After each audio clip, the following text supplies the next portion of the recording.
noite, irmãos. Graças e paz a todos vocês.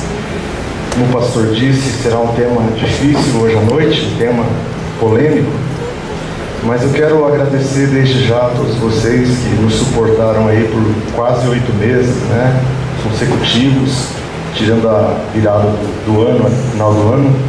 Nós estamos há quase 8 meses já ministrando aqui, então é uma oportunidade rara que a gente recebeu, e eu agradeço muito a Deus pelos pastores e pela igreja terem me dado essa oportunidade, e já pedindo a Deus que quem sabe a gente volte a se encontrar no futuro para quem sabe uma outra bateria aí de mensagens, Quem sabe um dia lá na frente, não sei, eu já estou com saudade de vocês.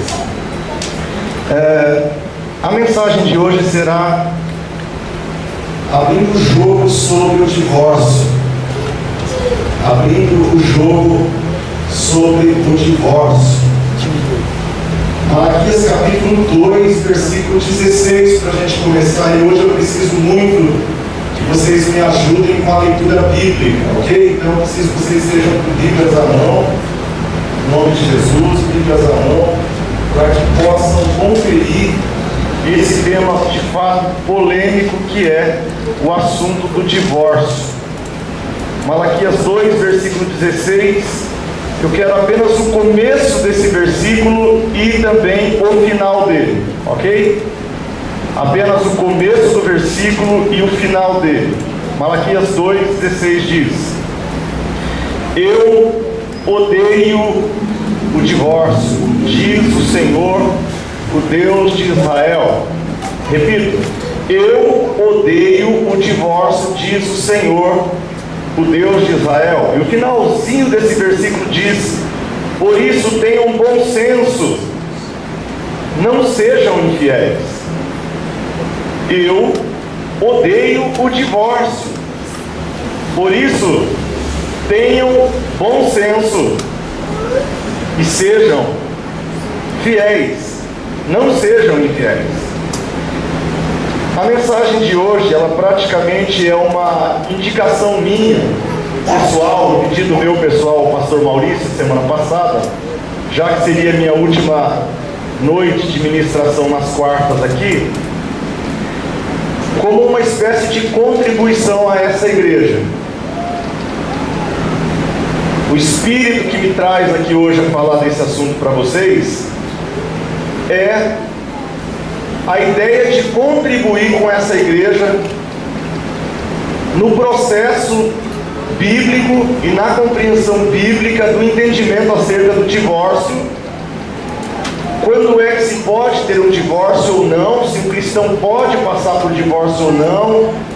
A gente sabe que os cristãos os crentes estão se divorciando, muitos, quem sabe alguns aqui, não sei, não conheço a vida pessoal de cada um, mas quem sabe haja alguém aqui divorciado. Então, como é que nós temos que entender essa questão? É uma contribuição bíblica que eu quero dar hoje à noite, para formar a ideia daqueles que não têm ainda entendimento e quem sabe está colaborando com os pastores da igreja na sua prática pastoral ao terem que lidar com a questão do divórcio na igreja. Ok? Então essa mensagem eu imagino que está sendo gravada, está sendo gravada. Depois ela vai lá para o YouTube e vai servir para muitas outras igrejas e para muitos outros pastores. Então vamos lá. Abrindo o jogo sobre o divórcio, nós começamos com um texto dizendo que Deus odeia. Começo e final de conversa: Deus odeia o divórcio. Não há como contar com a bênção de Deus para divorciar, irmãos. Se tiver alguém aqui querendo divorciar, você não pode contar com a bênção de Deus nesse processo. Esqueça. Deus não muda. E o que ele diz aqui é sério. Ele diz: eu odeio o divórcio. Tenham bom senso e não sejam infiéis. Tudo que diz respeito à vida do cristão é discutido na Bíblia, irmãos. Prestem muita atenção em cada palavra. Eu estou desde as 3 da tarde debruçado nesse assunto aqui, para que eu seja exato nas pontuações que vou fazer aqui. Então eu queria que você prestasse muita atenção que tudo que diz respeito à vida cristã é discutido na Bíblia. A Bíblia oferece orientação segura para todas as áreas da vida, é verdade às vezes indiretamente. Alguns assuntos a Bíblia trata de maneira indireta, porém, mesmo que indiretamente, bastante clara. Não é o caso do divórcio o tratar de forma indireta. A Bíblia, quando fala de divórcio, não é um dos temas que Deus trata de maneira indireta. O divórcio é tratado de maneira direta, de maneira muito clara. Nós podemos até ter nossas opiniões. Eu sei que muitos hoje à noite aqui podem divergir, inclusive, daquilo que vou falar hoje à noite aqui. Então, muitos de nós podemos ter nossas opiniões, mas na verdade as nossas opiniões não são bem as nossas opiniões.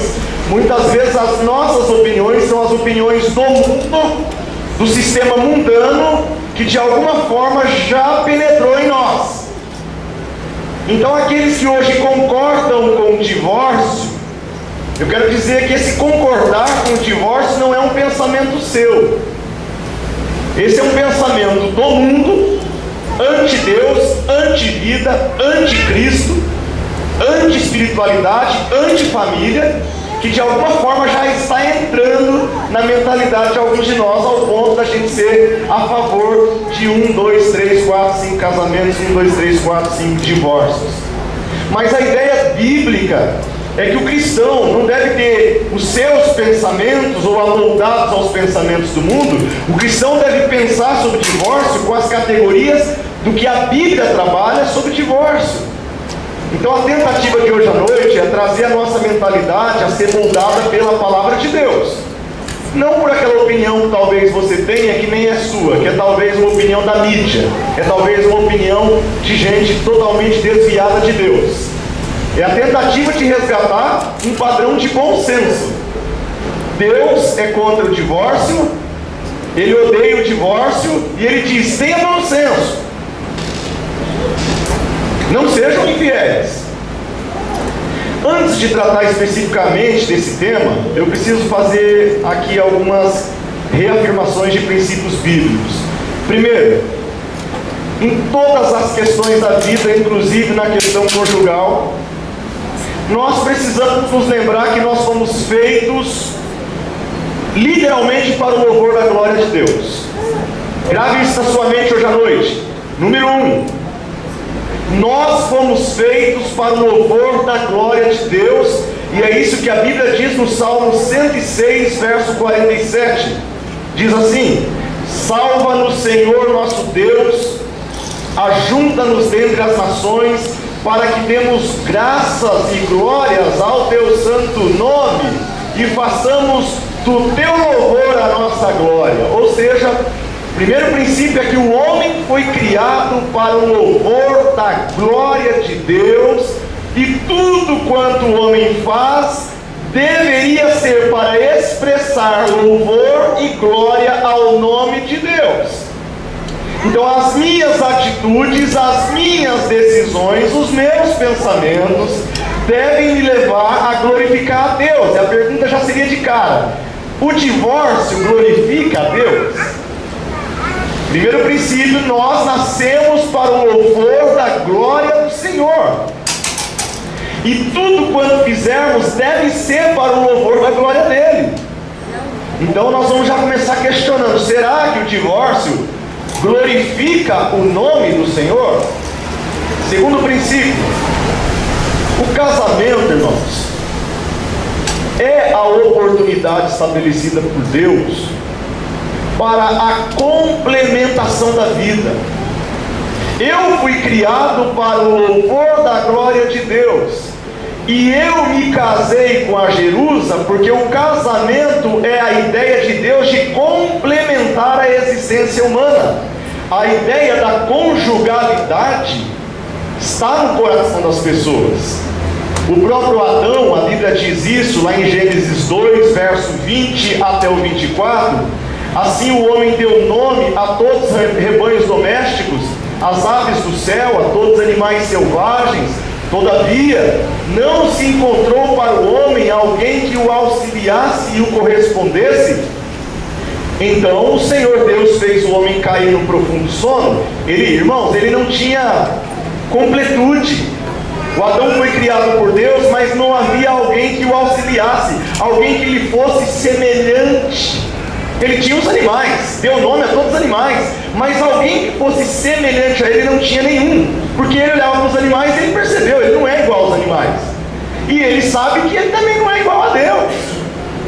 Deus é Deus, ele é uma criatura, mas ele também não é um animal. Então ele olhou assim e falou: deixa eu procurar alguém que me seja semelhante, que o Pai tem quem lhe é semelhante. O Pai tem o Filho e tem o Espírito Santo, a Trindade. O Pai é Deus, o Filho é Deus, o Espírito Santo é Deus. Então a Trindade é a harmonia daqueles que são semelhantes. Os animais têm a harmonia daqueles que lhes são semelhantes, animais. A divindade. Anjos, sistema angelical, eles têm aqueles que lhes são semelhantes. Mas quando Deus criou o homem olhou em volta e não havia ninguém que lhe fosse semelhante. Então Deus fez o homem cair em profundo sono, e enquanto este dormia, tirou-lhe uma das costelas, fechando o lugar com carne. Com a costela que havia tirado do homem, o Senhor Deus fez a mulher e a levou até ele. Disse então o homem: esta sim, agora sim, esta é osso dos meus ossos, é carne da minha carne, agora sim a minha vida está completa. Tenho alguém que me é de fato semelhante, que me é igual. Então essa é a ideia de Deus quando fez o casamento, irmão. Fez alguém para completar você, para complementar você, para ser osso do seu osso, carne da sua carne. Então vamos começar tudo de novo.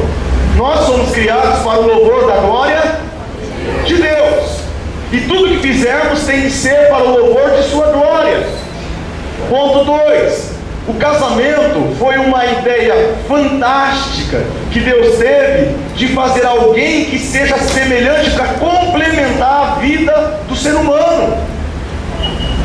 Terceiro, o ideal de Deus é que esse casamento, essa ideia que Ele teve de criar homem e mulher para complementarem um a vida do outro, o ideal de Deus é que esse casamento fosse um compromisso assumido para sempre.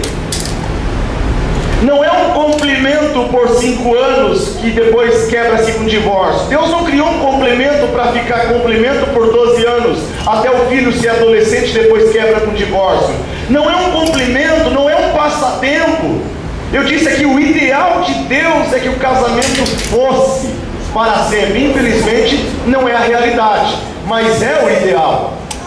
O ideal de Deus é que o casamento fosse para sempre, e isso está comprovado em Marcos capítulo 10, versículo 9, que diz: porquanto que Deus ajuntou, não separe o homem. Quando Deus juntou homem e mulher, o ideal dele é que isso não houvesse separação. Isso também é confirmado em Mateus 19, verso 6, que diz assim: já não são mais dois, mas uma só carne. Portanto que Deus ajuntou, de novo, não separe o homem. Então eu fui criado por louvor da glória de Deus. Deus criou a mulher, criou um homem, criou o casamento para que um se visse completado na vida do outro. E essa completude não era um passatempo. Na ideia de Deus, essa completude é para sempre. E eu odeio qualquer pessoa que tente desfazer esse elo. Eu odeio qualquer atitude que seja para levar você a rasgar esse código.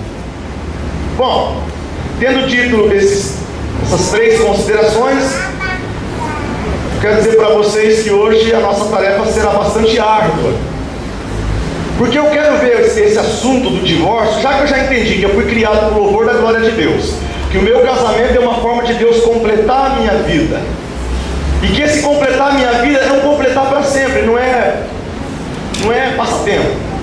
Mas um divórcio apareceu. O divórcio entrou na história da humanidade e já entrou na história da igreja também. Então eu preciso ver esse assunto do divórcio, que veio para romper essa glória de Deus em minha vida, que veio para romper este corpo unido e complementado, e que veio de alguma forma para tirar o para sempre e criar até que o amor dure. E se o amor acabou, acabou. foi que aconteceu no caminho? O divórcio é um romper com os 3 princípios que eu falei agora. Então eu preciso ver o divórcio na boca dos homens de Deus na Bíblia. Eu preciso ver o divórcio nesse livro aqui. E antes que o divórcio seja papo de pastor, papo de jurista, papo de advogado, papo de criminalista, papo sei lá de quem, precisa ser um papo dos homens de Deus, dos homens da Bíblia, para nós. Então eu vou convidar você hoje a olhar 3 textos comigo.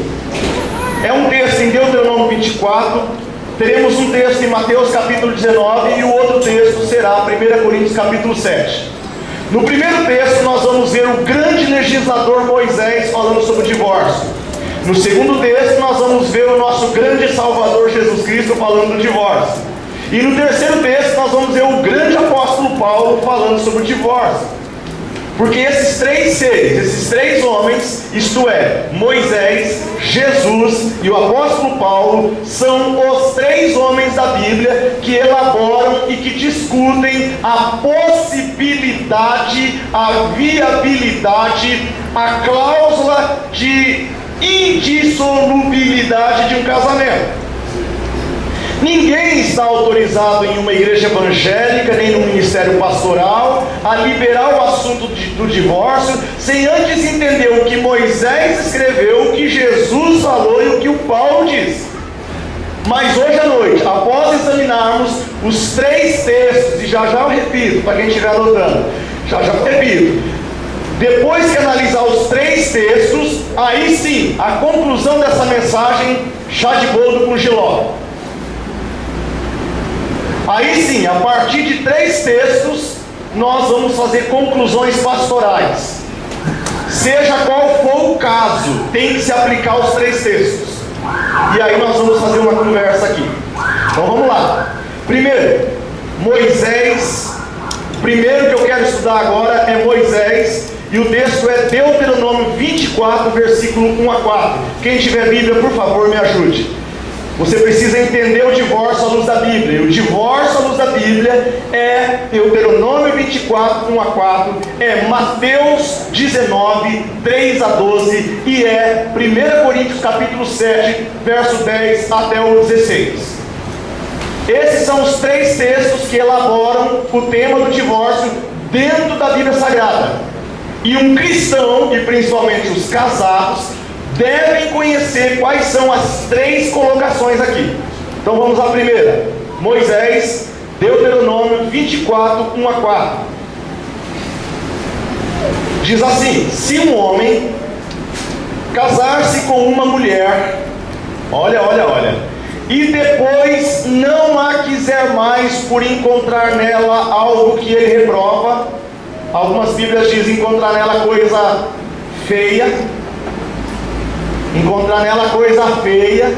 Eu estou lendo aqui, tá aí, irmã? Coisa feia. Se encontrar nessa mulher coisa feia, então você dará a certidão de divórcio à mulher e mandará ela embora. Se depois de sair da casa, ela já pegou a certidão de divórcio, né? Ela se tornar mulher de outro homem e este também não gostar mais dela, lhe dará também a certidão de divórcio e a mandará embora. Ou, se o segundo marido morrer, o primeiro que se divorciou dela não poderá casar-se com ela de novo, visto que ela foi contaminada. Seria detestável para o Senhor. Não tragam pecado sobre a terra que o Senhor seu Deus lhes dá por herança. Irmãos, esse é o primeiro texto. A ideia de Deus é que o casamento fosse para sempre. Mas nós já encontramos na lei de Moisés um texto desse daqui, que a princípio, sejamos sinceros, é um esforço de Moisés por preservar a mulher.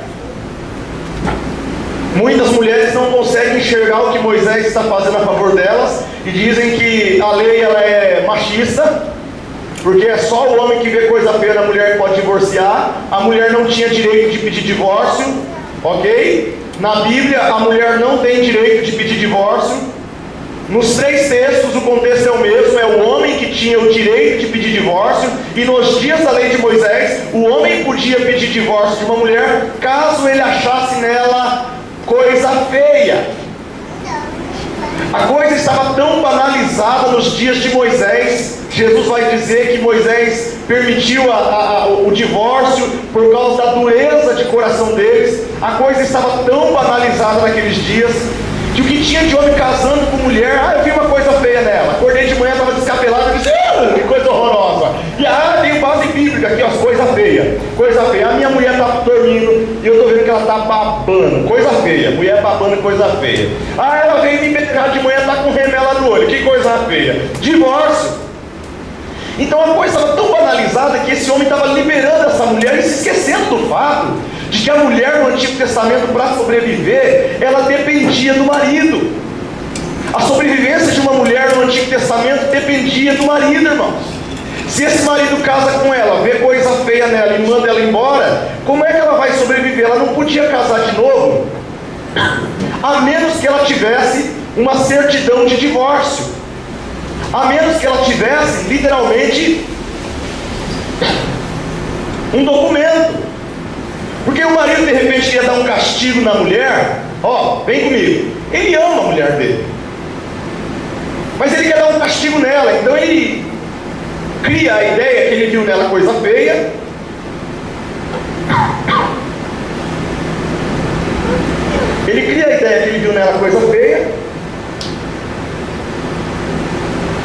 para que então ele tenha o direito de mandá-la embora.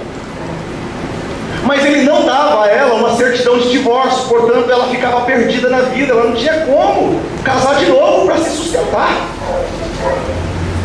Entende o princípio? Aí Moisés entra em defesa da mulher. Moisés diz, não, vamos parar com esse negócio de divorciar por qualquer motivo. Se você encontrar nela algo que você reprova, dê a ela certidão de divórcio, libere ela para casar de novo. Vamos fazer o negócio certinho. Se você viu coisa feia nela, alguma coisa que você reprova,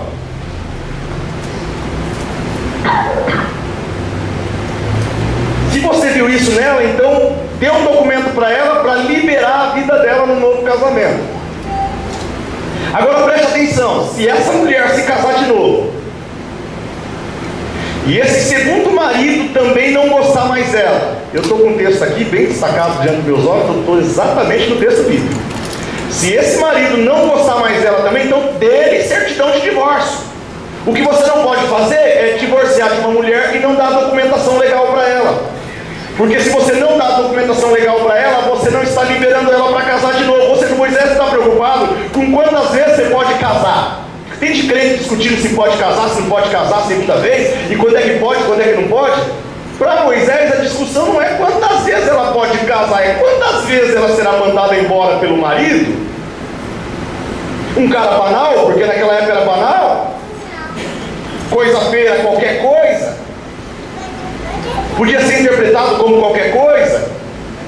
Então queimou arroz, coisa feia, mulher não sabe cozinhar, mandava embora. Meu amigo, você ama ela, então você está dando um susto nela, dê certidão de divórcio, que ela pode casar de outra coisa. Se o segundo marido dela morrer, você não pode mais voltar para ela. Aí o cara, opa, não, mas eu gosto dela, eu estou só mandando ela embora de casa, eu quero dar uma... Não, você quer mandar ela embora de casa, arque com as consequências. Quer mandar ela embora de casa, então dê a ela viabilidade para ela ter um outro casamento. E se você não quer ser marido na vida dela para cuidar dela, dê a ela viabilidade para que ela arrume um marido decente para cuidar dela.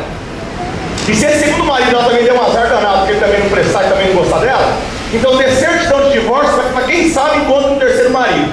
Moisés está sendo enfático, não é contra as mulheres. Moisés está colocando uma lei para ajudar as mulheres que estavam sendo cuspidas da vida dos homens, judiadas e lançadas para a vida, até para se tornarem prostitutas para poder sobreviver. Moisés não achava justo isso. Ele diz, é necessário colocar a documentação legal. E se esse segundo marido morrer, pense bem em mandar ela embora, tá? Você está pensando em divorciar? Pense bem, porque depois de divorciar, pode ser que você não possa mais voltar para ela, viu? Está ouvindo hoje à noite? Pense bem em divorciar da sua mulher, porque pode ser que depois de divorciar dela, você não possa nunca mais voltar para ela. E tem gente na igreja que tem essas mentalidades também. Estou dando um susto, pastor, vou dar um gelo nela. Vai dando gelo.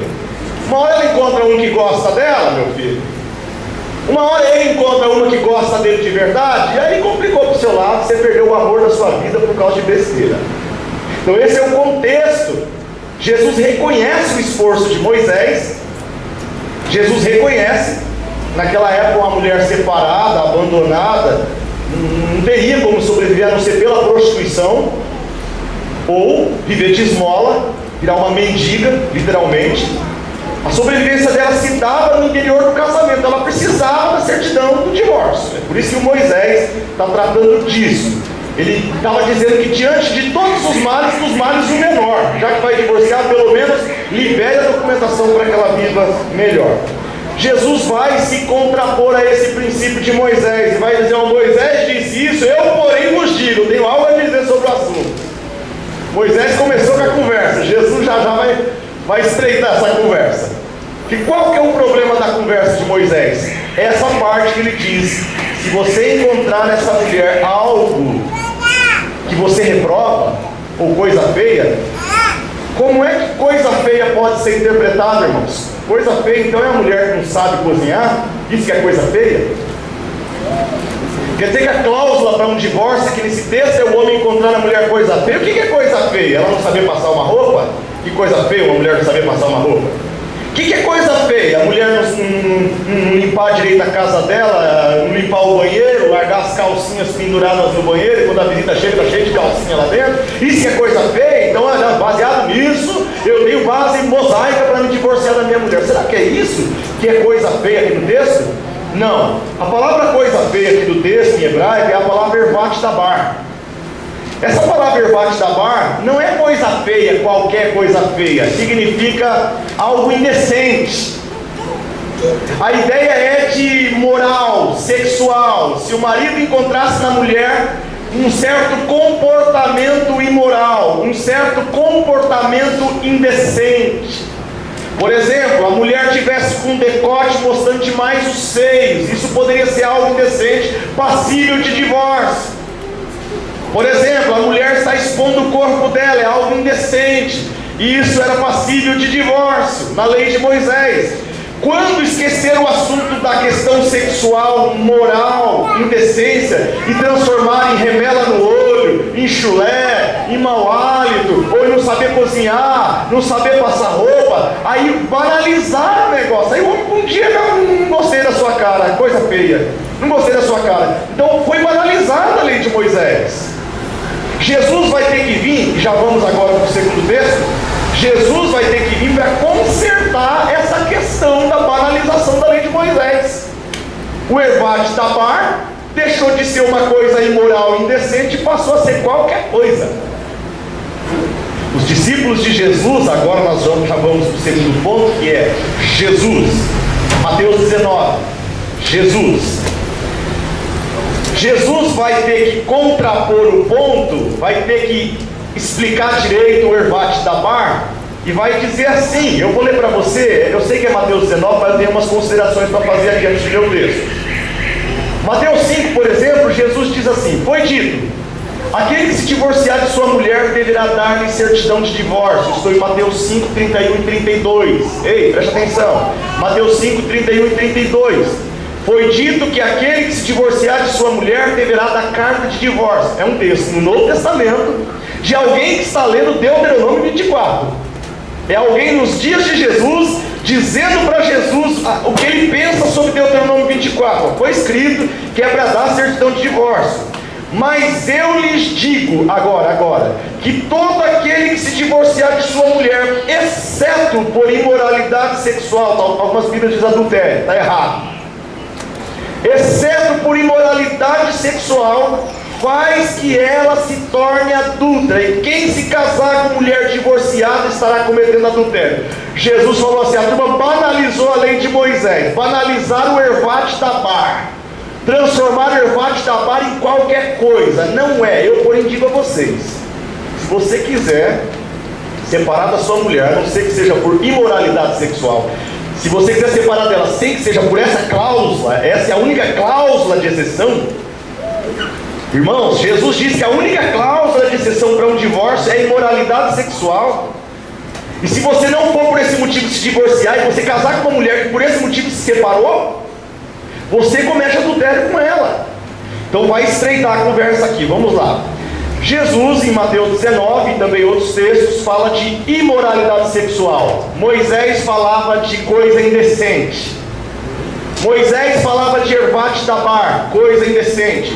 Jesus fala de porneia, imoralidade sexual. Porneia, do grego porneia, vem da raiz pornô, conhece? Pornografia, conhece? Porneia é a palavra do Novo Testamento. Ervate dabar é a palavra do Antigo Testamento. Lá, imoralidade sexual. Aqui, imoralidade sexual. Nada a ver com incompatibilidade de gênero. Nada a ver com vamos separar porque nós brigamos muito, pastor. Nada a ver com vamos separar porque nós não temos mais a mesma alegria do começo. Nada a ver com ela não me realiza mais. Nada a ver com isso. Lá e cá. Atos indecentes, imoralidade sexual. Ervate dabar na boca de Moisés, porneia na boca de Jesus. Então, nos evangelhos,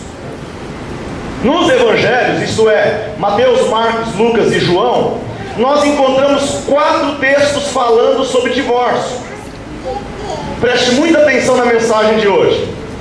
No Novo Testamento nós temos mais porções, mas nos evangelhos são 4 os textos que falam de divórcio. São eles: Mateus 10, verso 1 a 12, Lucas 16, verso 18, já vou explicar cada um, fiquem tranquilos. Lucas 16, 18, Mateus 5, 31 e 32 e Mateus 19, 3 a 12. Esses 4 textos são diretamente a fala de Jesus sobre o divórcio. Então eu vou juntar os 4 textos, a fala de Jesus sobre o divórcio. Neles, Jesus é instigado ora por adversários fariseus e de vez em quando Jesus é instigado pelos discípulos. Jesus deu 2 opiniões sobre divórcio para os fariseus, que os discípulos dele ficaram confusos e perguntaram para ele em particular: explica melhor para a gente o divórcio, Jesus. Então Jesus em 2 textos fala aos fariseus, os discípulos não entendem e 2 vezes Jesus fala com os discípulos e dá a explicação que eu vou aplicar agora. Bom, é daqui, irmãos, é daqui que a gente tem que elaborar a teologia do casamento e do divórcio, é daqui. Lá em Marcos e em Lucas, ou seja, Marcos 10, 1 a 12 ou Lucas 16, verso 18, esses 2 textos, Jesus diz que o casamento é indissolúvel, nesses 2 textos, que o casamento é indissolúvel, portanto, não há nenhuma cláusula de exceção para um divórcio. Nesses 2 textos, Jesus diz que o casamento é para sempre e que se você divorciar e casar de novo é adultério e ponto final. Ele não diz aqui nesses 2 textos, só pode em caso de adultério. Nesses 2 textos ele não fala nada. Por quê? Porque os fariseus estão querendo pôr Jesus numa pegadinha. Eu vou ler para vocês, Marcos 10, 1 a 12. Então Jesus saiu dali, foi para a região da Judéia e para o outro lado do Jordão. Irmão, sabe por que eu vou ler os textos? Porque esse assunto exige que o pensamento seja bíblico. Não dá para ficar lendo nota de rodapé de livro de teologia aqui. Eu tenho que ler Bíblia, ok? Então Jesus saiu dali, foi para a região da Judéia e para o outro lado do Jordão. Novamente uma multidão veio até ele e, segundo o seu costume, ele as ensinava. Alguns fariseus aproximaram-se dele para pô-lo à prova, perguntando: é permitido ao homem divorciar-se de sua mulher? O que Moisés lhes ordenou? Perguntou ele. Eles disseram: Moisés permitiu. Moisés ordenou ou Moisés permitiu? Grave essas 2 palavras. Moisés permitiu que o homem lhe desse uma certidão de divórcio e a mandasse embora. Respondeu Jesus: Moisés escreveu essa lei por causa da dureza do coração de vocês. Mas no princípio da criação não era assim. Jesus volta e diz: esqueça essa história de divórcio porque Moisés deu certidão. Vamos voltar ao projeto original. No princípio não era assim. Mas no princípio da criação, Deus os fez homem e mulher. Por essa razão, o homem deixará seu pai e sua mãe, se unirá à sua mulher. Os 2 serão uma só carne. Assim já não são mais 2, mas sim uma só carne. Portanto, o que Deus uniu, ninguém separe.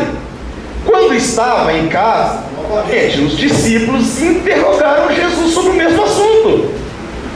Ele respondeu: todo aquele que se divorciar de sua mulher, não tem cláusula para divórcio aqui, ó. Aqui ele diz, literalmente, todo que se divorciar de sua mulher e se casar com outra mulher, está cometendo adultério contra ela. E se ela se divorciar do seu marido e se casar com outro homem, está cometendo adultério com ele. Então tem muita gente que pega aqui, não pode casar de novo. Está dizendo aqui que se separou, não pode casar de novo, e se você casar de novo é adultério. Sim, só que você está pegando dois textos que não são por si só completos. Jesus não está dando nenhuma exceção aqui, porque os fariseus que estão perguntando para ele é um pessoalzinho que liberava separação por qualquer motivo. Então, para quem quer separar por qualquer motivo, Jesus tem um discurso mais duro. Ele diz: não deu nenhuma exceção aqui. Aqui nem encaixa adultério, pastor, nem encaixa imoralidade sexual, ele não falou aqui. Diz: não, se divorciou, casou com outro, é pecado. Esse discurso duro de Jesus é por causa de quem é que estava perguntando para ele: os fariseus. O outro texto aqui, onde Jesus também não dá uma cláusula para separação, é Lucas 16, apenas o versículo 18. Jesus, de novo, é sintético e enfático. E de novo a resposta é: não tem cláusula de exceção. Disse Jesus: quem se divorciar de sua mulher e se casar com outra mulher estará cometendo adultério. E o homem que se casar com uma mulher divorciada está cometendo adultério. Ponto final. Então, nesses dois textos, Jesus é duro, é rasgado e diz: é adultério, ponto final. Tem alguém querendo caçar moleza para divorciar e querendo buscar respaldo bíblico e respaldo de Deus para divorciar, esqueça. No entanto, nós encontramos aqui no diálogo com os fariseus, eles estavam tentando colocar Jesus em dificuldade, irmãos, porque nos dias de Jesus, no Novo Testamento, havia duas posições em evidência sobre o divórcio, muito fortes. Duas escolas teológicas de rabinos, de professores de Bíblia, que interpretavam a lei de Moisés. Duas escolas muito diferentes. Uma escola, isso é dos dias de Jesus, viu? Dos dias de Jesus. Tinha uma escola lá que era do rabino liberal, era o Hillel, ele era liberal. O Hillel, ele permitia o divórcio por qualquer motivo. Na escola de teologia dele, podia divorciar por qualquer motivo. Ou seja, ele interpretava o Ervat da Bart, Deuteronômio 24, o coisa feia, como qualquer coisa. Qualquer coisa. Então ele era liberalzão. E havia uma outra escola, nesses dias de Jesus, que era a escola do Rabino Shammai. Essa escola do Rabino Shammai, o Shammai, ele só admitia divórcio em caso de infidelidade conjugal. O Shammai era radical, só em caso de infidelidade conjugal. Então os fariseus chegaram para Jesus e tentaram pôr Jesus numa sinuca de bico, para ver assim com que escola teológica você fica. Ele diz: não estou discutindo teologia. Deus fez homem para mulher, mulher para homem, e o que Deus uniu, o homem não separa, e vamos parar com essa conversa e ponto final. É adultério e ponto final. Então Jesus não aceitou nem para um lado nem para o outro nessa conversa de Marcos 10 e de Lucas 16. No entanto, eu disse que são 4 textos no Novo Testamento, não disse? Nos outros 2 textos, um é o de Mateus capítulo 5, 31 e 32, e o outro é Mateus 19, 8 e 9. Nesses outros 2 textos, Jesus introduziu uma cláusula possível para um divórcio. Então você que é crente e quer divorciar, você tem que saber o seguinte: Jesus deu uma cláusula e disse: ó, dentro dessa cláusula, se você estiver aqui, você pode divorciar. Não é mandamento, não é que você tem que divorciar por causa disso, mas tem uma abertura aqui que não é adultério e não é pecado se você divorciar. Então vamos lá, os 2 textos, Mateus 5, 31 e 32. Mateus 5, 31 e 32 diz: Jesus respondeu: foi dito, aquele que se divorciar de sua mulher deverá dar-lhe certidão de divórcio. De novo aquela conversa lá de Deuteronômio 24. Mas eu lhes digo que todo aquele que se divorciar de sua mulher, exceto por imoralidade sexual, faz com que ela se torne adúltera. Por quê? Olha para mim, todo mundo. Ora, você separar da mulher Não sendo por imoralidade sexual, então você não está na cláusula permitida para divórcio. Você está divorciando sem respaldo divino. E quando você divorcia de alguém sem ser pelo respaldo bíblico, que é imoralidade sexual, quando você se separa por outra razão, você não tem respaldo bíblico. Significa que esse casamento não foi rompido aos olhos de Deus. O casamento, irmãos, é a união de um homem com uma mulher em ato sexual. Adão conheceu Eva, eles não foram no cartório casar. No Éden não tinha cartório. Adão conheceu Eva, teve relação íntima com ela, colocou o pendrive na entrada USB dela. Ao fazer isso, ele se tornou uma só carne com ela. Paulo diz: o homem que se une a uma meretriz torna-se uma só carne com ela. Se teve relação sexual com uma prostituta, tornou uma só carne com ela. Porque na Bíblia o casamento é o ato sexual. Gente, na Bíblia casamento é ato sexual. Isso é coisa seríssima. Se o casamento é ato sexual, então como é que está ligado diante de Deus? Está ligado quando você se uniu em sexo. Agora você quer separar dessa pessoa sem um motivo sexual. Olha, gente, isso. Você se uniu a ela em sexo, uma só carne. Agora você quer separar dela sem ser por uma imoralidade sexual, sem ser uma questão, só uma questão sexual pode quebrar um casamento aos olhos de Deus. Se o casamento é união sexual, só um rompimento sexual, uma infidelidade conjugal pode romper isso daqui. Houve uma imoralidade sexual? Rompeu. Rompeu? Esse casamento está acabado. Jesus vai dizer aqui, olha, aquele se divorciar de sua mulher, exceto por imoralidade sexual. Se você separar por imoralidade sexual, você pode casar com outra. Mas se não for por imoralidade sexual, e você se casar com outra, torna adultério. Por quê? Porque você não está separado aos olhos de Deus. Você ainda está casado e já está transando com outro. Aos olhos de Deus, essa relação sexual, esse casamento continua. Mas a gente briga muito. Mas não é a briga que te casou, nem a paz que te casou. O que te uniu, tornou você uma só carne com ela ou com seu marido, foi o ato sexual.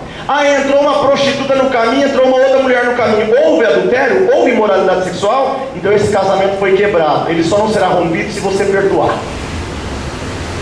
Mas se você não perdoar, esse casamento está rompido aos olhos de Deus.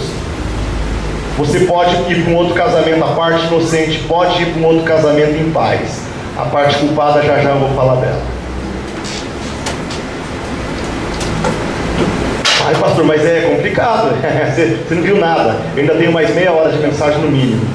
Você vai ver o que vai dar aqui. Olha para mim. Casamento certo, união sexual. Separação correta com respaldo bíblico, imoralidade sexual. Não houve imoralidade sexual, não houve o rompimento correto de um casamento. Casamento correto, legal. Divórcio incorreto, novo casamento incorreto. Aqui comigo, aqui, linha de raciocínio. Casamento correto, legal, bênção de Deus. Divórcio incorreto, novo casamento incorreto. Se não é por imoralidade sexual, a nova relação será adultério. Se separou sem ser por imoralidade sexual e casou com outra pessoa, é adultério. Isso é porque divórcio errado, novo casamento errado. Divórcio correto, imoralidade sexual. Divórcio correto, respaldo bíblico, ok. Imoralidade teve, divórcio correto. A única possibilidade que Jesus dá, divórcio correto. Novo casamento correto. Repito, casamento correto, divórcio pelo motivo correto, novo casamento correto. Casamento correto, divórcio errado, novo casamento errado. A gente quer mudar a fórmula. A gente quer mudar a fórmula. A gente quer que o casamento foi correto, foi divórcio por motivo errado, e quer que o novo casamento seja correto. Nunca. O novo casamento é adultério. Porque esse casamento novo, você ainda é casado com a outra pessoa aos olhos de Deus. A única coisa que rompe um casamento aos olhos de Deus é a imoralidade sexual, gente. Na boca de Jesus é isso. Na boca de Moisés também é vatitabar. Imoralidade, indecência. O assunto que liga casamento é sexo, o assunto que desliga o casamento é indecência e imoralidade sexual. Se você separou sem ser por esses motivos aqui, seu divórcio foi errado, qualquer novo casamento é adultério. Simples assim. O outro texto que Jesus falou é Mateus 19. É Mateus 19, e esse eu preciso ler do 3 ao 12. Depois de ler esses três textos aí, o de Moisés, o de Jesus e o de Paulo, já, aí a gente pode tirar qualquer conclusão a partir daí. Bom, Mateus 19, 3 a 12, eu vou ler para vocês. Alguns fariseus, de novo, aproximaram-se dele para pô-lo à prova. Perguntaram-lhe, agora olha a pergunta: é permitido ao homem divorciar-se de sua mulher por qualquer motivo? Olha o que está pegando. Ainda é a ideia do Ervat Dabar. Qualquer coisa é motivo para divórcio? Eu posso deixar minha mulher por qualquer motivo? Por qualquer cláusula? Por qualquer briguinha? Por qualquer problema que a gente não se deu bem lá? Eu posso divorciar dela? Jesus respondeu: vocês não leram que no princípio o Criador os fez homem e mulher, e disse: por essa razão o homem deixará seu pai e sua mãe, unir-se-á à sua mulher, os dois se tornarão uma só carne. Assim não são mais dois, mas uma só carne. Portanto, que Deus uniu, ninguém separe. Perguntaram eles: então por que Moisés mandou dar uma certidão de divórcio à mulher e mandá-la embora? Jesus respondeu: Moisés permitiu, ele não mandou, Moisés permitiu que vocês se divorciassem de suas mulheres por causa da dureza do coração de vocês, mas não foi assim desde o princípio. Eu lhes digo que todo aquele que se divorciar de sua mulher, exceto por imoralidade sexual, e se casar com outra mulher, está cometendo adultério. Por quê? Porque esse casamento não terminou correto. Como é que você vai começar agora com outra mulher? Não terminou correto, vai começar errado de novo, adultério. Os discípulos lhe disseram: ó, Jesus, se essa é a situação entre homem e sua mulher, é melhor não se casar. Jesus respondeu: nem todos têm condição de aceitar essa palavra, somente aqueles a quem isso é dado. Alguns são eunucos porque nasceram assim, outros foram feitos assim pelos homens, outros ainda se fizeram eunucos por causa do reino dos céus. Quem puder aceitar, que aceite. Ou seja, irmãos, Jesus não facilitou, colocou uma única cláusula: imoralidade sexual. E se você quer separar, quer sair do casamento, é bom você se certificar que seja por causa disso. Porque se não for por imoralidade sexual, preste muita atenção aqui no que eu estou dizendo hoje. Cuidado com o que tu vem falar para o pastor. Ai, pastor, eu estou pensando em divorciar dele. Por qual motivo? É por qualquer motivo? É lícito repudiar sua mulher por qualquer motivo? Não. Exceto por imoralidade sexual. Então, meu filho e minha filha, nós somos da igreja. É melhor a gente começar a prestar atenção nos motivos pelos quais nós estamos indo ao divórcio. Porque, biblicamente, a questão está ligada à imoralidade sexual. Pastor, mas tem alguma outra cláusula? Existe alguma outra saída para mim, pastor? Sabe, pastor, porque não houve adultério, não houve imoralidade no meu casamento está acabando. Tem um plano B para mim aí? Tenho boas notícias para você. Existe mais uma cláusula bíblica para divórcio. Não é só imoralidade sexual, vou te provar já. Plano B existe, vou te mostrar, mas você também não vai gostar dele. O ideal da indissolubilidade está claro, na boca de Jesus. A exceção admitida está posta. A exceção admitida está posta. Divórcio, um cristão só pode desistir da união conjugal em caso de porneia, isto é, imoralidade sexual por parte do seu cônjuge. Quem comete porneia, imoralidade sexual, e se separa, casando de novo ou não, comete pecado. Vou repetir: Quem comete porneia, a pessoa que cometeu porneia, divorciando ou não, está em pecado. Agora, quem se separa sem ter sido vítima da porneia do seu cônjuge, quem se separa sabendo que não foi por imoralidade sexual, também comete pecado.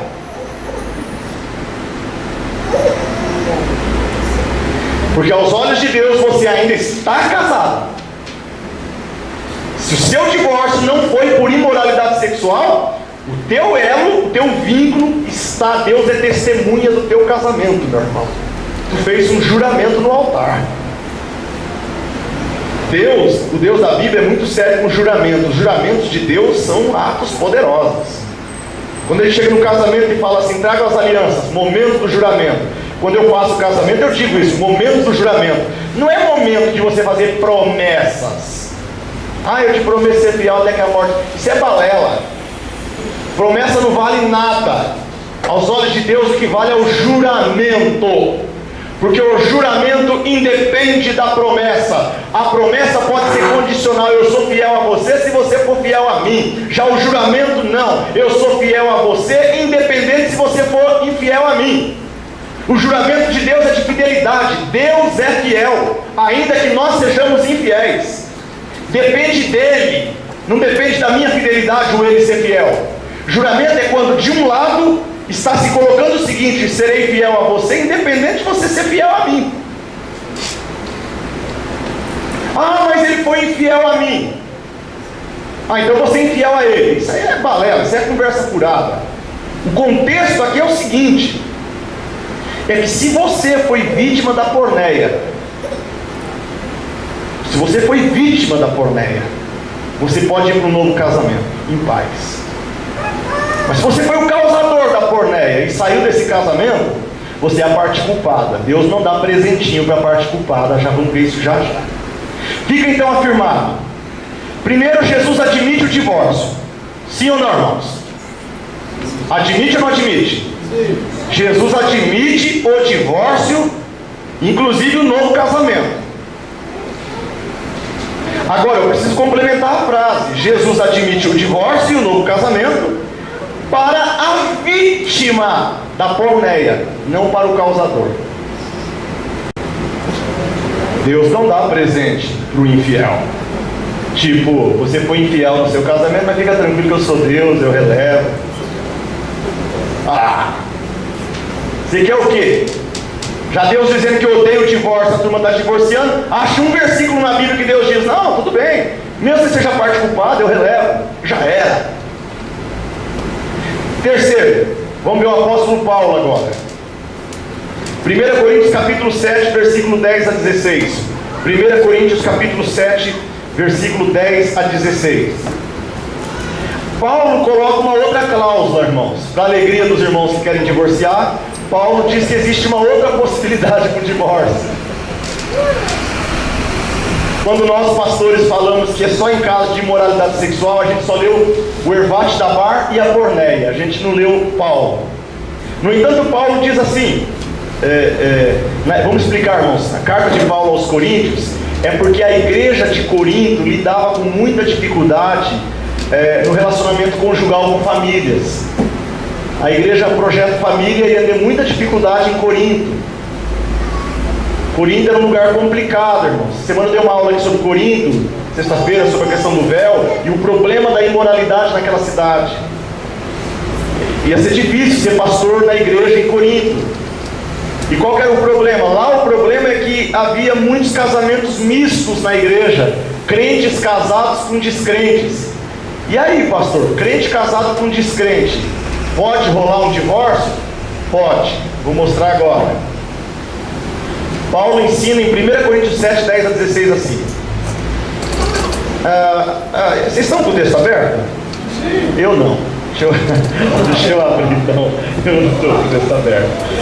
Apesar de eu querer o versículo 10 ao 16, eu queria que vocês atentassem a umas pinceladas anteriores. O capítulo 7, verso 1, diz assim: olha, é bom que o homem não toque em mulher. Vamos começar com o princípio. O bom era que homem não tocasse em mulher. Não é que Paulo é machista dizendo que você vai arrumar encrenca para a tua cabeça.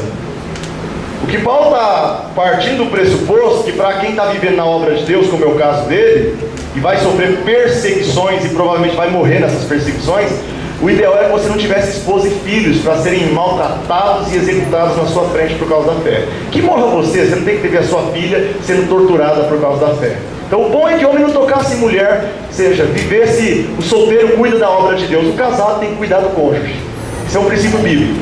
Então seria muito bom se a gente fosse que nem o John Stott, que morreu solteiro aos 90 e poucos anos de idade. Seria muito bom, mas o versículo 2, graças a Deus, diz: mas por causa da imoralidade, cada um deve ter sua esposa, e cada mulher o seu marido. O ideal é você não casar. O ideal é você não ter mulher, mas por causa que você tem uns comichão, aleluia, tem uns negócios aí, né? Que pega fogo, vocês sabem o que eu estou falando, né? Muito bem, então por causa disso, para que você não viva na imoralidade sexual, então é melhor cada um se casar. Tem a sua esposa, tem o seu maridinho. Aí vai dizer o 3 que o marido tem que cumprir o serviço de casa, cuidar muito bem da mulher, dar ela de direito, dar ela o prazer, a mulher também no verso 4, não tem autoridade sobre o seu corpo, papapá. Paulo vai indo. Agora, o 7. Eu gostaria que todos os homens fossem como eu, mas cada um tem seu próprio dom da parte de Deus. O 8. Eu quero dizer aos solteiros e às viúvas, é bom permanecerem como eu, ou seja, solteiros, não se casem. O 9. Mas se você não consegue se controlar sexualmente, né? Deve casar-se, pois é melhor casar do que ficar ardendo de desejo, abrasando, pegando fogo de T maiúsculo, entende? T maiúsculo, posso falar T maiúsculo? Pode, né? T maiúsculo é um T, tem o Tzinho e tem o T maiúsculo, que é um nada, entendeu? Então se for para você ficar com muito T maiúsculo, casa. Muito bem. Agora a conversinha com os casados aqui, chegamos no texto que eu queria, que é do 10 ao 16. Conversinha com casado aí, ó, gente que quer divorciar e quer respaldo de Deus, lá vai. Aos casados dou este mandamento, não eu, mas o Senhor, que a esposa não se separe do seu marido. Primeiro ponto, para casado, não separe. Ordem de Deus para membros da igreja: casados, não se separem. Ai pastor, agora já separei. Ah é? Então vê o verso 11 agora. Mas se o fizer, que permaneça sem si. Então olha para mim. Casados, não se separem. Se separar, paciência. Separou? Então não se case de novo. Aí pastor, preste atenção, irmão. Você não vai achar Deus passando melzinho na boca de gente com conversa piada. Tu é crente? Não se separe. Já separou? Então fique sozinho, no caso de novo. Ai pastor, mas eu não aguento. E como é que fica? Como é que fica? Ah, você está com... Então vamos continuar o verso 11. Olha o 11. Se o fizer, permaneça em se casar. Ou não aguenta o comichão? Então reconcilie-se com o seu. Percebe como é que Paulo é claro? Ele diz, ó, não se case. Seja solteiro de preferência. Ah, casou? Casou, então não se separe.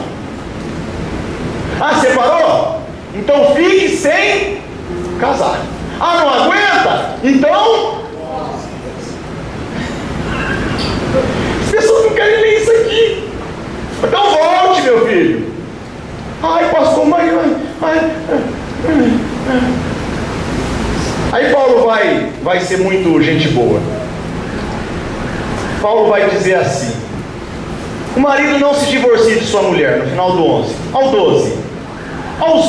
Agora, outros conselhos. Eu mesmo digo isso, não o Senhor. Se um irmão tem mulher descrente, você é casado com descrente, uma pessoa que não é crente em Cristo. Se um irmão tem uma mulher descrente, ela se dispõe a viver com ele, apesar dela não ser crente, então não se divorcie dela. O 13. E se uma mulher tem marido descrente, mas ele se dispõe a viver com ela em paz, não se divorcie dele. Tá? Você está vindo na igreja e seu marido não quer saber de Deus. Fica com esse homem, minha filha. Não divorcie dele não, fica em paz. 14. Pois o marido descrente é santificado por meio da mulher, E a mulher descrente é santificada por meio do marido. Se assim não fosse, seus filhos seriam impuros, mas são santos, agora são santos. Todavia, agora vem a segunda cláusula para o divórcio na Bíblia. 15. Todavia, se o descrente separar-se, que se separe. Em tais casos, o irmão ou a irmã não está mais debaixo de servidão. Olha para mim, para você entender. Paulo está dizendo, você é casado com um cônjuge descrente, ele convive numa boa com você apesar de você ser crente? Deixa você congregar, servir a Deus em paz, não perturba a tua vida com respeito ao congregar? Conviva com ele em paz. Você casou com uma mulher que é descrente? Ela aceita conviver com você apesar de você ter Cristo no coração? Se ela aceita, conviva com ela em paz. A mulher é santificada pelo marido crente e vice-versa, os filhos são abençoados também. Agora, se o descrente, se o descrente quer separar, que se separe. O que Paulo está dizendo? Se o descrente quer abandonar o lar, Paulo está no contexto religioso, irmãos. Se o descrente, você recebeu Cristo no coração, o descrente diz, você escolheu o Cristo ou eu? E você diz, eu escolho o Cristo. E o descrente diz, se tu ficar com Cristo, eu vou embora de casa. Então que vá. Deus te chamou para a paz, minha filha. Isso está aqui no texto, ó.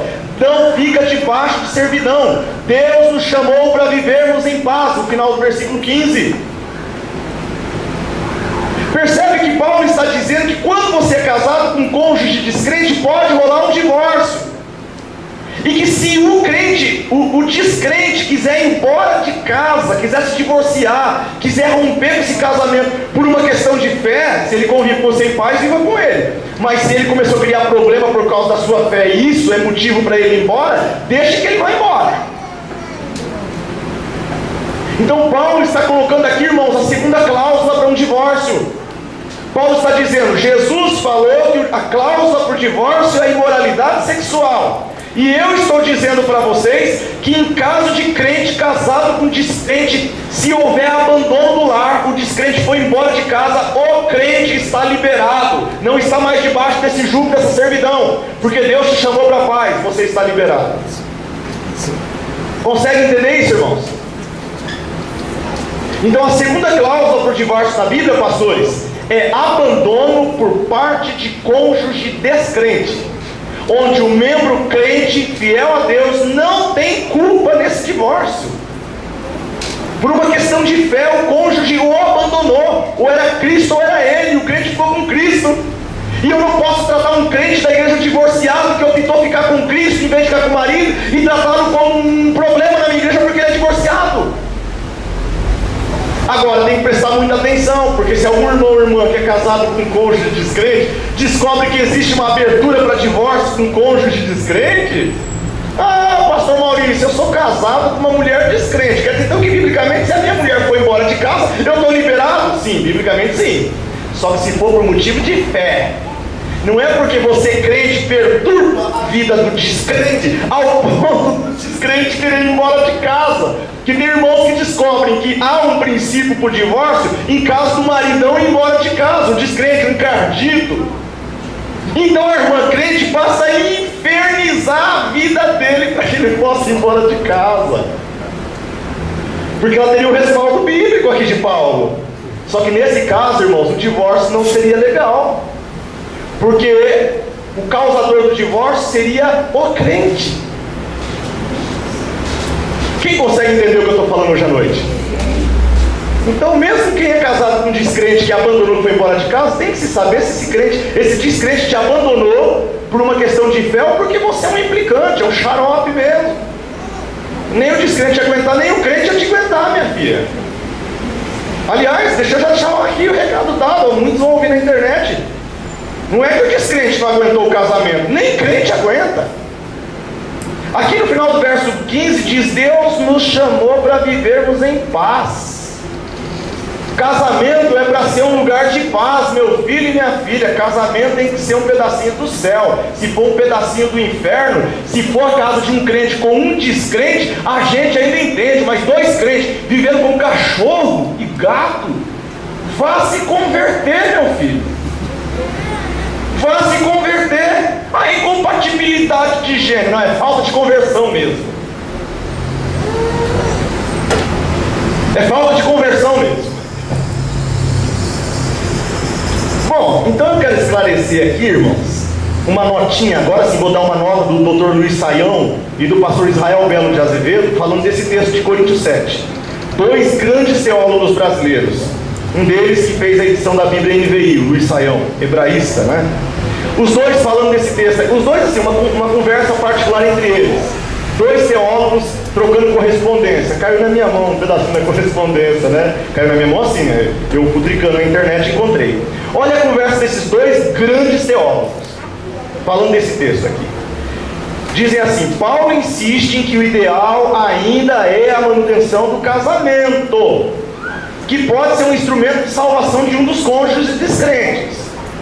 Salvação que pode acontecer, inclusive pode não acontecer. O verso 16 fala disso, né? O verso 16 fala. Como consola o verso 16? Não há garantia de que a mulher salvará seu marido ou que o marido salvará sua mulher. Agora, o que fica evidente é que se o cristão foi abandonado por questão da sua fé, ele está livre para celebrar o divórcio e contrair novas núpcias. E nós, na igreja, devemos, inclusive, aceitar numa boa. O cônjuge cristão não pode ser condenado ficando debaixo de servidão, conforme diz o verso 15. Diz que você não está mais debaixo de servidão. Se o cônjuge descrente foi embora, você está livre, não há mais servidão, você está livre. Então nós não podemos tratar um crente abandonado por descrente e taxá-lo, não pode casar de novo que é pecado. Não, ele está livre. Ele não pode ser condenado por algo que ele não fez. Quem o abandonou foi o descrente. Se a razão do abandono foi mesmo a sua fé, ele não pode pagar por isso. Agora, se a razão do abandono não foi motivo da fé, aí nós temos que ficar, eles dizem aqui, nós temos que ficar bastante atentos como pastores. E mesmo numa cláusula dessa, é possível que algum crente tente manipular o dado a favor de si para o cônjuge ir embora. Paulo, portanto, está acrescentando aqui a cláusula do abandono por parte de cônjuge descrente. Na cabeça de Paulo é inadmissível que um crente abandone um crente. Esse negócio de ir embora de casa, fazer as malinhas de ir embora de casa, na cabeça de Paulo e de Jesus e de Moisés, não batia esse negócio, essa conversinha. A Bíblia tem mesmo divórcio por abandono, mas é no caso de um descrente abandonando um crente. Agora um casal de crente, o pastor decide que eu vou embora de casa, vá se converter, meu chapa. Vá ver se eu estou na esquina, vá lamber sabão e fazer bolinha. Com conversa do meu lado. Que a turma quer manipular nós pastores pra gente dar uma canjinha, né? Não, irmão, abandono de crente com crente não existe na Bíblia. Crente com crente não tem abandono. Crente com crente só racha o casamento se for imoralidade sexual. Ok? Fique-se entendido isso. Agora, não estão nessa categoria de abandono aquelas práticas sintetizadas com expressões como: não gosto mais dele ou dela, o amor acabou, nossos projetos não são mais os mesmos, não sou mais feliz com ele ou com ela, nossos gêneros são incompatíveis, não aguento mais o temperamento do meu cônjuge. Não aguenta mais? Não aguenta mais? Encontrei outra pessoa, eu não sou compreendido por ele, eu não sou compreendido. Por que vai separar? Porque ela não me entende, porque ele não me entende. Filho, tu é crente, e com essa conversa, que se esperasse isso do mundano, não tem Deus no coração, mas a gente com essa conversinha, para tentar, uma brechinha para divórcio, irmãos. Moisés deixou claro, ervate da barra, em caso de uma coisa indecente. Jesus deixou claro, é em caso de imoralidade sexual. E Paulo abriu uma exceção, é em caso de cônjuge que abandona o crente, cônjuge descrente que abandona por questão de fé. Não existe outra cláusula, irmãos. Então nós temos duas cláusulas. Só para lembrar a questão da porneia, que eu disse que não é adultério. Jesus falou que aquele que deixar sua mulher a não ser por imoralidade sexual, é porque a palavra no Novo Testamento grego é porneia. Existem duas palavras no grego para pecados morais. Uma é moikeia e a outra é porneia. Moikeia é a palavra traduzida na nossa Bíblia por adultério. Se você quiser falar adultério em grego, você fala assim, moikeia. Isso é adultério. Jesus não falou moikeia. A gente tem o texto na mão, hein? Qualquer pessoa pode pegar o texto grego na mão e vai ver que a palavra que está lá é porneia. Porneia não é moiqueia. Eu diria que moiqueia é porneia, porque moiqueia é adultério, e adultério é imoralidade sexual. Mas quando Jesus fala de um casamento acabando, só é possível em caso de imoralidade sexual, ele está dizendo que é muito mais grave que adultério. Mas não é só adultério. Eu diria que no pudim todo, você corta várias fatias, uma fatia do pudim é adultério. Mas imoralidade sexual não é só adultério. Pedofilia é imoralidade sexual, portanto, se tem pedofilia no casamento, a mulher ou o homem está livre desse casamento. Que é imoralidade sexual, é porneia. Se nesse casamento há homossexualidade, o cara casou com a mulher e descobriu que ela é lésbica. Não posso separar porque a minha igreja diz que é só em caso de adultério, a minha mulher nunca me traiu, ela é lésbica. Homossexualidade é imoralidade sexual, irmãos, na Bíblia é. Você é obrigado a conviver com um homossexual na sua cama, que só vai na base do fio terra. Não, ele não pode porque a igreja diz que não pode, que é só em caso de adultério. Ele não é um adulto, a igreja não vai nem saber o que ele é. Camarada só vai no trifásico. É trifásico.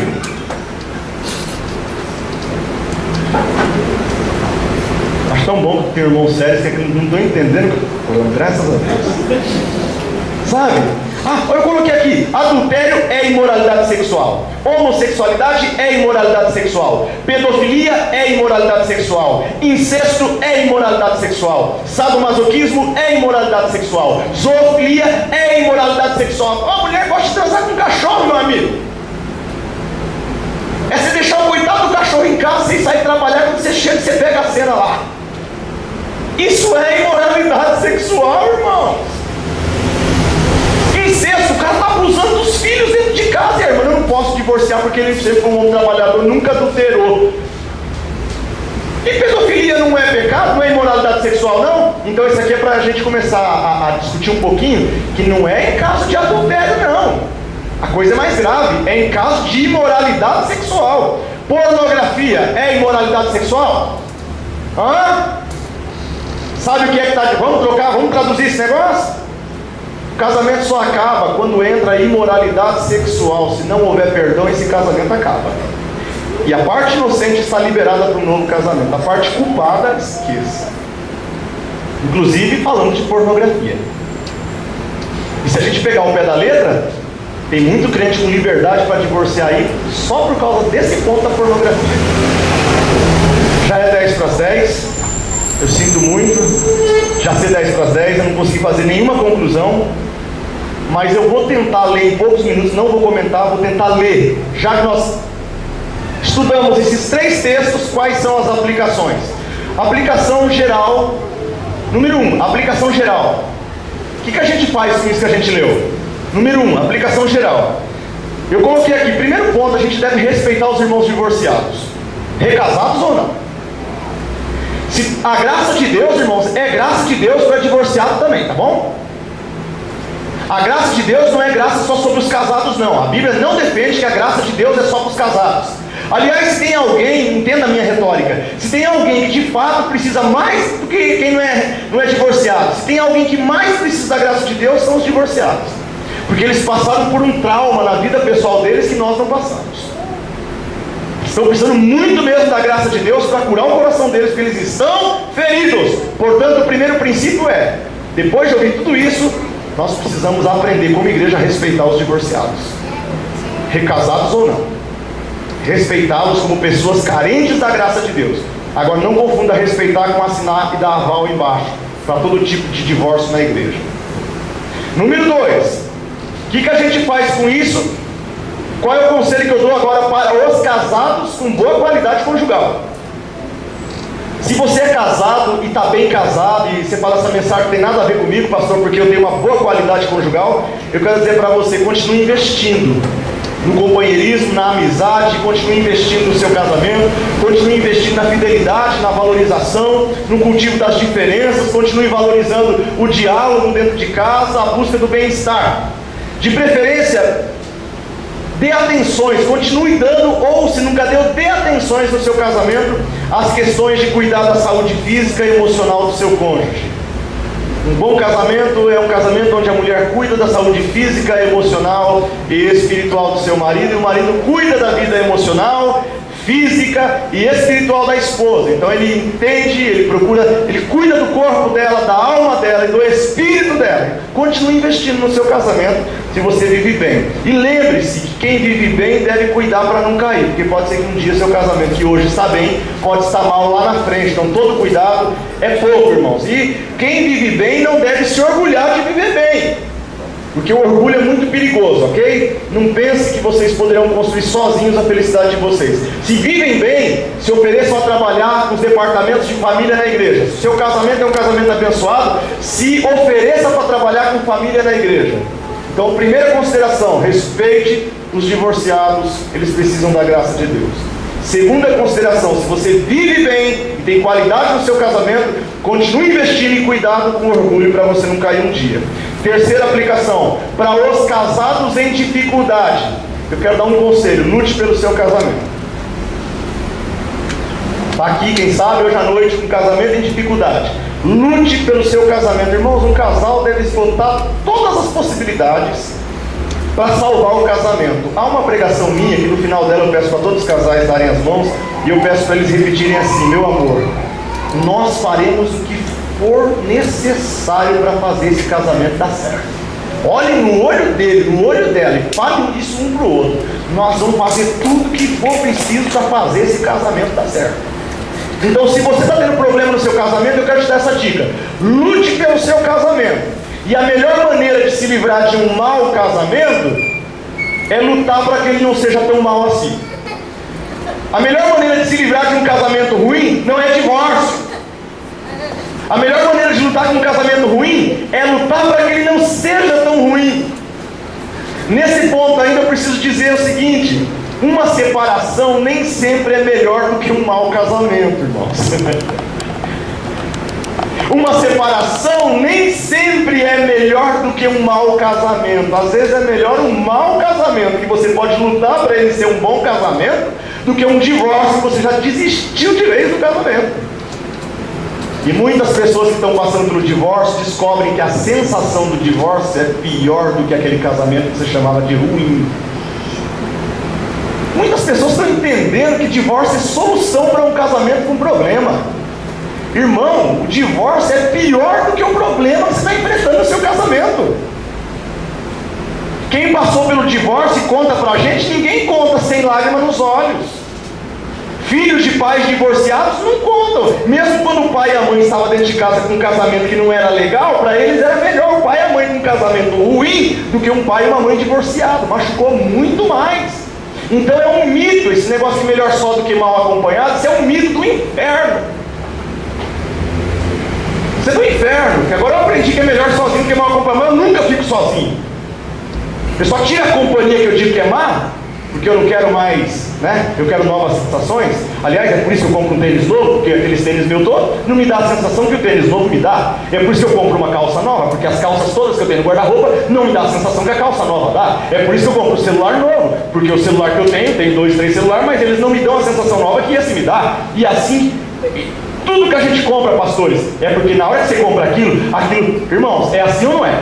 Tudo novo que você compra não te dá uma sensação gostosa? Você tem 100 vestidos no guarda-roupa, mas eles já não geram mais em você aquela coisa. E quando você vai na cidade, você compra aquela roupa nova, você veste, você sente. Então a gente está em busca das sensações. Nós estamos endividados porque estamos em busca de sensações. E nós estamos nos divorciando porque esse casamento não dá mais a sensação que um novo casamento me daria. E eu aprendi que eu quero coisa nova. As coisas novas me dão novas sensações. Uma nova igreja me dá uma nova sensação. Uma nova mulher me dá uma nova sensação. E eu quero ter as sensações. Não importa o que Moisés disse, o que Jesus disse, o que Paulo disse. De fato não importa para quem não é cristão, irmãos. Mas nós estamos aqui entre cristãos. É bom que a gente faça essas perguntinhas para a Bíblia.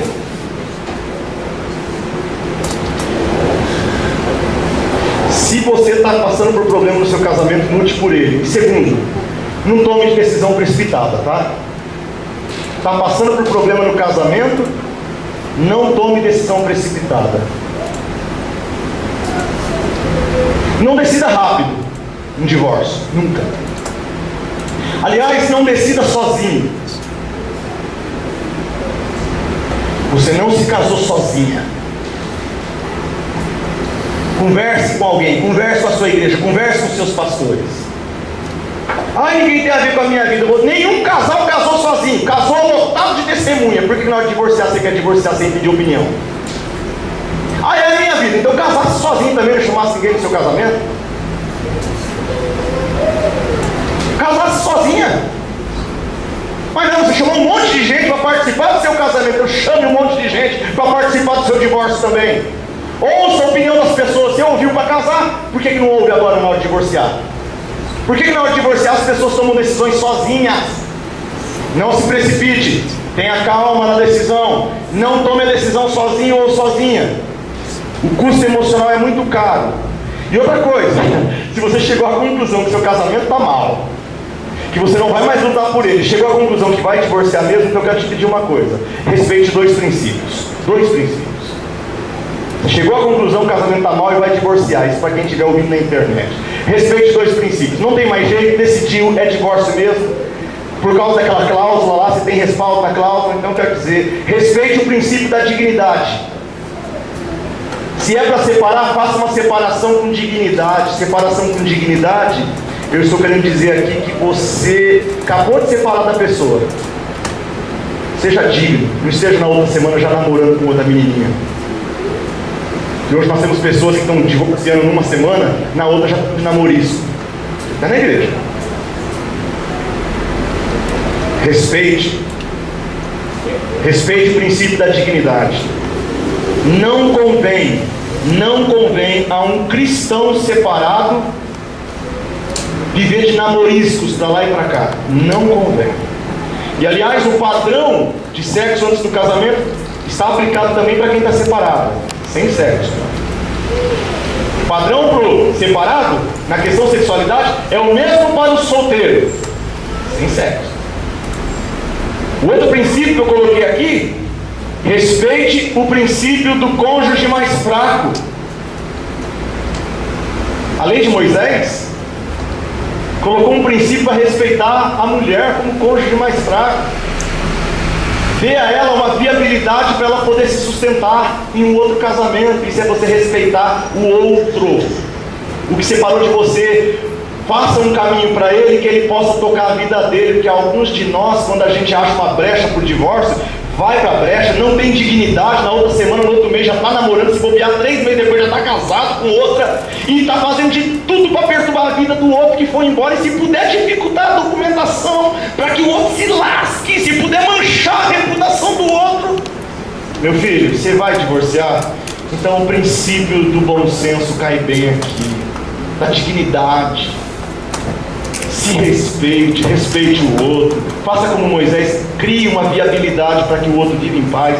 Isso aqui, quando for ouvido na internet, eu quero que ouça lá no Paraná, lá em Paranavaí, seu inseto ruim. Quero que você ouça minha mensagem. Você sabe o que eu estou falando com você. Quer separar? Separa, infeliz. Mas sem essa que vai perturbar a vida dela depois de se separar. Seja crente, seja cristão. Crie vergonha na tua cara. Você sabe que eu estou falando com você em Paranavaí. Vou separar e vou dificultar a vida dela. Tenha dignidade. Respeite a mulher como vaso frágil. Viabilize para ela ser feliz com o outro, já que tu não presta, seu vagabundo.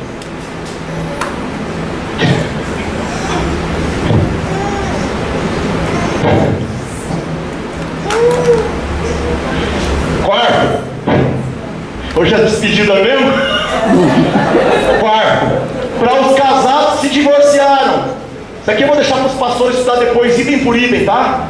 Deixar aqui um manual para os pastores da igreja, para os pastores rever, estudar. E os irmãozinhos que estão com conversinha, vamos ver aqui. Vamos ver se passa na última peneira que o pastor Rubens deixou aqui, ó. Passou, tem o aval e a bênção da igreja. Não passou, meu filho, passa outro, sem enrolar. Para os casados que se divorciaram, hora de cautela, irmão. Você já divorciou? Minha conversa agora é: você já divorciou? Então é hora de cautela.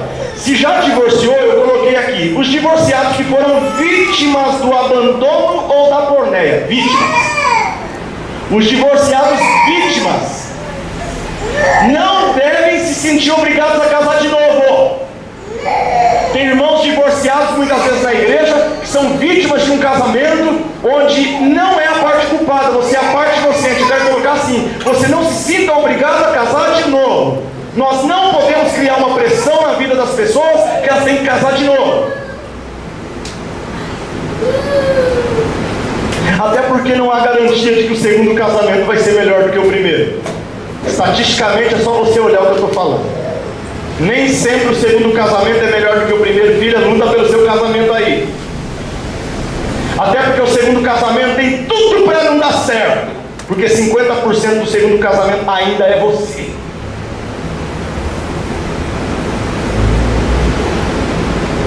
É duro falar isso, mas tem jeito. Eu vou para um novo casamento que aí vai dar certo. Esqueça que está levando você. E você é 50% dos problemas do primeiro casamento. Não se esqueça disso. Tá? Agora, os divorciados, vítimas de porneia, vítimas de abandono por parte dos crentes, também não se deve requerer que não se casem. Não se sintam obrigados a casar de novo. E não se sintam, vamos colocar aqui, não coloquemos peso neles para que eles nunca mais se casem, do tipo, não deu certo o primeiro, nunca mais tente nada na vida, filha, morra. Não faça isso. Não faça isso. Uma proibição desse tipo é contra a natureza humana. A gente olhar para uma pessoa que é a parte inocente de um casamento que acabou, e você dizer, não case nunca mais. Você está condenando essa pessoa a uma coisa que não está na natureza humana. Está na natureza humana a conjugalidade. Está na natureza humana esse negócio de abraçar e ser abraçado. Beijar na boca é coisa boa. Ter família para você estar à mesa comendo juiz, isso é coisa boa. Não condene uma pessoa que foi vítima num primeiro casamento a viver vitimada. Patrocine nesse coração a oportunidade dela lutar pela vida e tocar a vida para frente. A igreja está aí para ajudar a pessoa a tocar a vida para frente, que é possível que ela encontre uma pessoa até mais decente pela frente. Outra palavrinha aqui: os casados que se divorciaram antes da conversão a Cristo. Ai, pastor, eu divorciei, mas eu não conhecia Cristo ainda. Você não conhecia Cristo quando divorciou? E você é até a parte culpada, você sabe disso, mas não conhecia Cristo. Sua sorte. Sua sorte, você é a parte culpada, mas não conhecia Cristo. E como não conhecia Cristo, você não pode se achar culpado de alcançar padrões que você nem sequer conhecia. Você não conhecia Cristo, você é a parte culpada, vem de um casamento rachado antes de conhecer Cristo. Nós da igreja temos toda a paciência com você. Você não é obrigado. Deus nem leva em conta o tempo da ignorância. Você não está escravizado a não poder mais casar. Deus te abençoe e case de novo com a bênção de Deus. Você separou se não conhecia o Cristo. Agora eu preciso te dizer, o fato de você ter separado sem conhecer Cristo não significa que os seus filhos não sejam seus filhos e você tem que arcar com as consequências com eles. Eu coloquei aqui: será que agora que você conhece a Cristo, você justifica que divorciou quando não conhecia Cristo? Mas agora que você conhece, será que é justo esse rancor que você nutre no seu coração com respeito ao seu ex-cônjuge? Para você que se separou antes de conhecer Cristo, é hora de você rever algumas atitudes. Agora você conhece Cristo, então é hora de rever atitudes. É justo esse rancor que você sente para com a pessoa? Até hoje? É justo o valor que você paga como pensão ao seu ex-cônjuge e aos seus filhos, mesmo não conhecendo Cristo, seus filhos? Além do apoio material, você tem dado apoio aos seus filhos, mesmo que a separação tenha sido litigiosa? Tem um pessoal que fala: não, pastor, eu separei, mas é quando eu não conhecia Cristo. Muito bem, agora você conhece Cristo, e você, como você lida com esse passado? Agora você conhece Cristo, não se esqueça. Tudo bem que você separou, até foi a parte culpada, e não conhecia Cristo, mas agora que você conhece, será que não tem que rever umas posturas? Parar de denegrir a imagem da sua ex-mulher, do seu ex-marido. Lembrar que os seus filhos estão provavelmente abandonados, que você não cuida deles. Você agora conhece Cristo. Cristo não te isenta das suas responsabilidades. Ele te perdoa dos seus pecados passados, mas não te isenta das suas responsabilidades. O segundo casamento para quem se divorciou depois de conhecer Cristo. O que dizer para uma pessoa que se divorciou depois de conhecer Cristo? Ora, depois de conhecer Cristo, você passou por um divórcio, mas você é a parte inocente.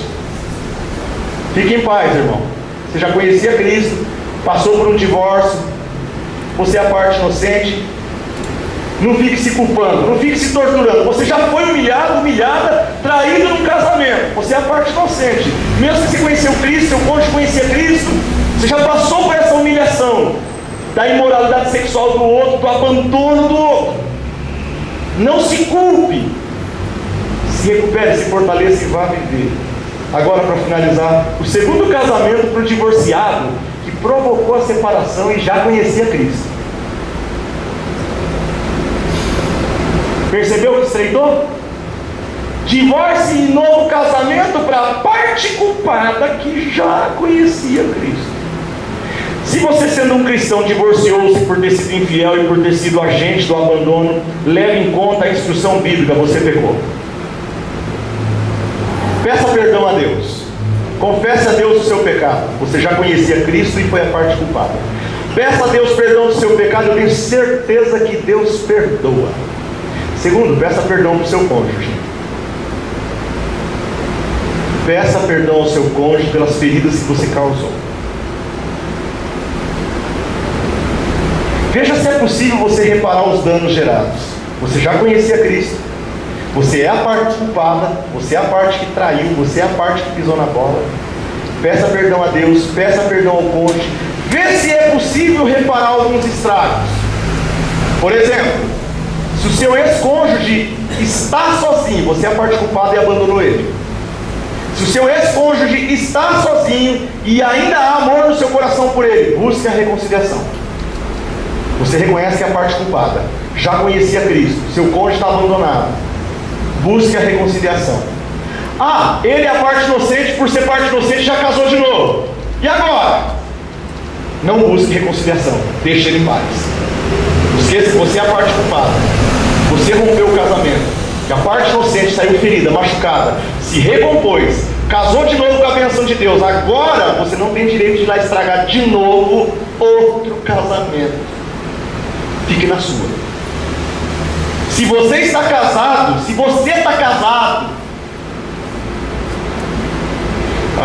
como é que eu falo isso? Se você está casado, continue como está.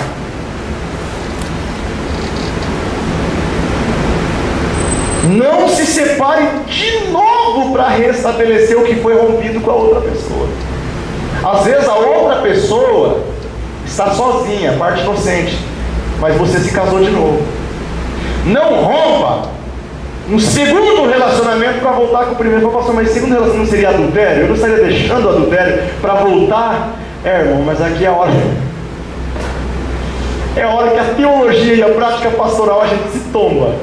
Como é que eu falo com uma pessoa que casou de novo, que reconstruiu a família? Como é que eu falo para ele tem que biblicamente largar a família dele, os filhos dele com essa nova mulher para voltar para outra? Percebem como nós pastores ficamos em maus lençóis nessa hora? Por isso a igreja é um projeto família. O pastor está me dando a oportunidade hoje até de passar do horário aqui. Está me deixando aqui, porque vou ser sincero, irmãos. Vou ser sincero para vocês, essa é uma palavra que a gente precisava de 3, 4 horas para discutir como igreja. Ponto por ponto, sem pressa. Porque isso aqui resolveria todos os nossos dilemas. Porque a gente está colocando ponto a ponto. Cada caso é caso. Vamos olhar aqui. Vamos olhar aqui. E esses conselhos que eu estou dando é do pastor Israel Belo de Azevedo, da Igreja Batista de Itacuruçá. E os 3 estudos sobre Moisés, sobre Jesus e sobre Paulo, está no livro do pastor Hernandes Dias Lopes, que é o livro Casamento, Divórcio e Novo Casamento. E o geral de tudo que está é da monografia do pastor Elias, lá da Adventista da Promessa, a monografia dele sobre divórcio. O pastor Elias Goulart, meu irmão, ele escreveu uma monografia de 60, 70 páginas, explicando detalhadamente esses itens aqui. Eu peguei um esboço, irmã, com 12 páginas, que eu estou pregando hoje aqui, tem 12 folhas de sulfite, só que está aqui no meu iPad. São 12 páginas, que é um resumo de 70 páginas da monografia do pastor Elias, que é uma monografia baseada em várias fontes. Então esse é um assunto que eu deixo apresentado para a igreja hoje à noite, apesar de passar do tempo, peço perdão, E deixo para vocês aqui depois o esboço para os pastores e a monografia também. Vou disponibilizar principalmente para os pastores da igreja estudarem entre si e analisarem qualquer caso que vier no futuro a partir desse manual, desse mapa. Espero que sirva. Então, se você foi o provocador do divórcio e não voltou a casar, pastor, pera lá, pastor, eu fui o provocador do divórcio e não voltei a casar. Eu não voltei a casar, pastor. Então, se você foi o provocador do divórcio e não voltou a casar, não está autorizado a fazer. Grave bem isso. Se você é o provocador do divórcio e você não voltou a se casar de novo, grave bem isso. Você não está autorizado a fazer. A permissão para o novo casamento na Bíblia é para as vítimas. A permissão de novo casamento é para a vítima de abandono por parte de cônjuge descrente. E é para a vítima da imoralidade sexual. Nunca para o agente da imoralidade ou para o agente do abandono. Ok? Então cuide para você não cair de novo nessa infidelidade.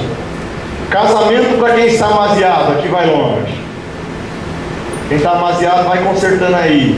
Ah, mas é minha vida particular. Não. Casamento não é vida particular. Casamento é assunto coletivo. Casamento é assunto da comunidade. Ninguém casa sozinho. Então, meu irmão, não vem com essa para o nosso lado. Não é assunto privado. Casamento é assunto público. Grave isso. Casamento não é assunto privado. Casamento é assunto público.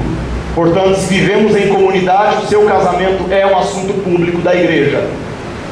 Antes direitinho, se está amaziado, vamos consertar isso daí.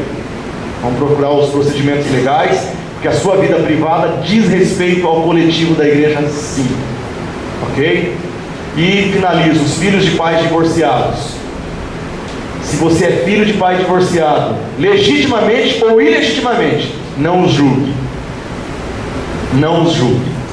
Aprenda com o erro deles, para você também não cometê-los. Ah, seu pai e sua mãe tem uma história que é a história do negativo, contador hoje à noite aqui. Aprenda com eles, para que quando você casar, você não passar pelo mesmo que eles passaram. Tá bom? E eu agradeço a oportunidade por esses 8 meses. Como eu disse, o tema de hoje era bem puxado. Eu sabia que eu precisava de umas 3 horas, mas consegui fazer um pouco mais de 1h30. Vocês me perdoem pelo atraso aí, mas espero que sirva como uma introdução ao assunto. Não esgota, é apenas uma introdução. Pastor Rubens, no caso de violência, quando o marido espanca a mulher, é até que a morte separe, até que a morte por espancamento separe? Veja, irmãos, a Bíblia diz que Deus nos chamou à paz. Será que tem uma terceira cláusula? Um casamento debaixo de espancamento. Nós, como igreja, devemos esperar que a irmã morra espancada pelo marido? Ou devemos entender que Paulo falou que Deus chamou para a paz? Poderia ser uma cláusula. Essa terceira cláusula, ela é apontada pelo pastor Israel Belo de Azevedo como uma possibilidade pastoral de tratar o caso. Biblicamente só tem 2 cláusulas, mas quando a Bíblia diz que Deus nos chamou para a paz, pode ser que seja uma brecha para mulheres que estão sendo espancadas por marido aí, e nós da igreja precisamos amadurecer e aprofundar mais o tema. Inclusive eu preciso me aprofundar mais nesse ponto do espancamento da mulher no casamento. Como pastor, defendo que ela morra apanhando? A gente tem que pensar muito. Vamos orar, viu, igreja? Obrigado, pastores. Obrigado mesmo. Um beijo para vocês. Até sexta.